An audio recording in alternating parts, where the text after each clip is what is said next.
விடுமுறை தினத்தை முன்னிட்டு திருச்செந்தூர் சுப்பிரமணிய சுவாமி கோயிலில் பக்தர்கள் கூட்டம் அலைமோதுகிறது.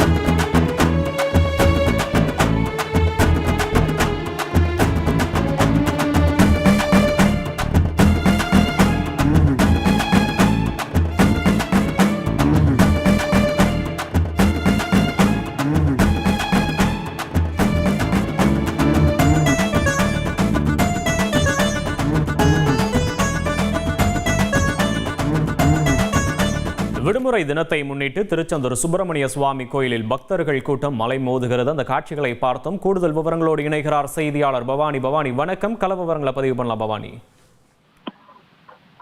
கண்டிப்பாக முருகனின் அறுபடை வீடுகளில் இரண்டாம் படை வீடாக விலகி வருகிறது திருச்செந்தூர் சுப்பிரமணிய சுவாமி திருக்கோயில். இந்த கோவிலுக்கு நாள்தோறும் ஏராளமான பக்தர்கள் வருகை தருவது வழக்கம்.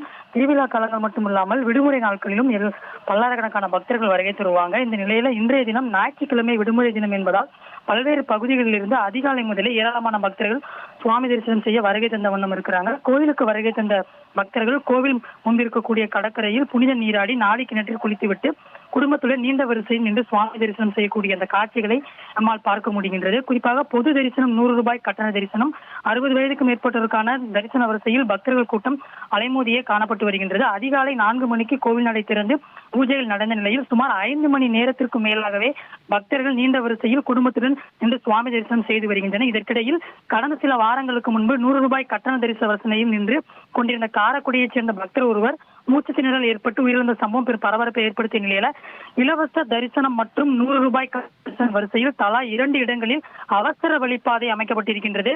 தரிசனத்திற்காக காத்திருக்கும் பக்தர்களுக்கு அவசர உதவி தேவை என்றால் இந்த அவசர வழிப்பாதையில் நின்று அவர்களை மீட்க நடவடிக்கை எடுக்கப்பட்டுள்ளதாக கோவில் நிர்வாகம் சார்பில் தெரிவிக்கப்பட்டிருக்கின்றது. மேலும் திருச்செந்தூர் கோவில் வளாகம், கடற்கரை பகுதி, நாளைக்கிணறு, முடிக்காணிக்க செலுத்தும் இடம், பேருந்து நிலையம் போன்ற பகுதிகளில் அதிக அளவில் பக்தர்கள் கூட்டம் அதிகரித்து காணப்பட்டு வருவதை நம்மால் பார்க்க முடிகின்றது.